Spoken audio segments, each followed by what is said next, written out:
محمود احمد صاحب دبئی سے پوچھتے ہیں، السلام علیکم، موسیٰ علیہ السلام کی زبان میں لکنت کے بارے میں آپ سے سنا تھا کہ ان کی زبان میں جو گرہ تھی وہ مانوی تھی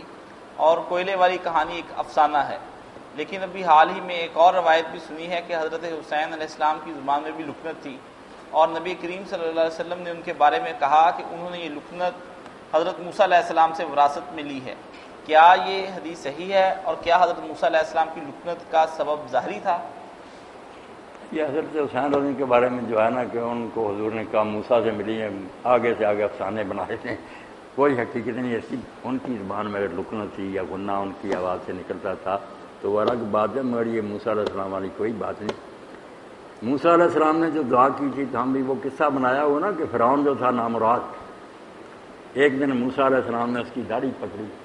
اتنے زور سے کھینچی کہ اس کی پیٹھیں نکلی، تو اس نے کہا یہ بچہ جو نا میں اس کو قتل کروں، یہ میرا دشمن پیدا ہوا۔ تو حضرت عطیہ نے کہا نہیں، بچے کو کیا خبر ہے، تو خواب خواہ ناراض ہو گیا، بچے نے ویسے ہی پکڑی، مگر پکڑی یہ روایت میں آتا بہت بری ہے،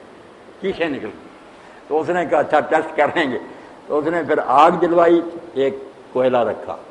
چمکتا ہوا وہ انگارا، اور ایک طرف ہیرا رکھا وہ بھی سرخ تھا، تو کہا چھوڑو بچے کو۔ تو کہتے ہیں موسیٰ علیہ السلام نے ہیرے کی طرف چل پڑے، تو جبریل علیہ السلام نے نظر تو نہیں، جبریل نے آتے انہوں نے پکڑ کے انگارے کی طرف کر دیا، انہوں نے انگارہ پکڑا، زبان پر رکھ دیا، دوڑا فرعون، پیار کیا، اس نے کہا نہیں بچہ بچہ ہی ہے۔ تو اس طرح کی کہانی بنا کر نا افسانے بنائے ہوئے بیٹا کوئی۔ موسیٰ علیہ السلام بالکل ٹھیک سے، ان کی زبان درست تھی،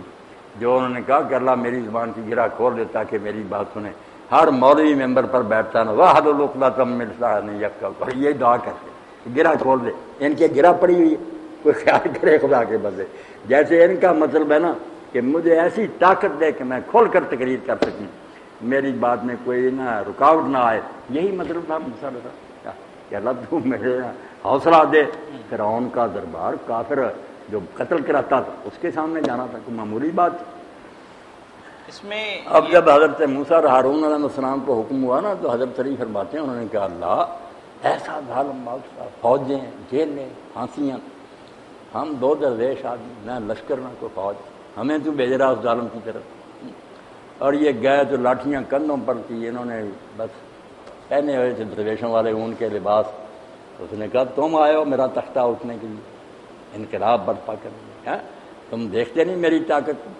مگر اللہ تعالیٰ نے کہہ دیا تھا تم فکر نہ کرو میں تمہارے ساتھ ہوں، سب کو سن رہا، کچھ نہیں بگاڑ سکتا۔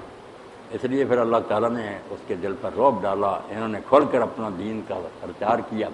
اللہ نے غالب کی۔ تو عمرہ بھی بیان ہو گیا جی، اب میرا خیال کافی ہو گیا۔ یہ اس میں مولانا صاحب یہ وضاحت کر دیں، وضاحت کروانے مگر پھر نا کئی دوست بھی اب جا رہے ہیں، آخر کام بھی لوگوں نے کرنے ہیں۔ حضرت حسین علیہ السلام والی جو روایت ہے کہ ان کی زبان میں لکنت تھی، یہ روایات بھی تو کسی سند اسی طرح کتابوں میں لکھی ہیں لوگوں نے، ان کی معتبر روایات تو نہیں ہیں۔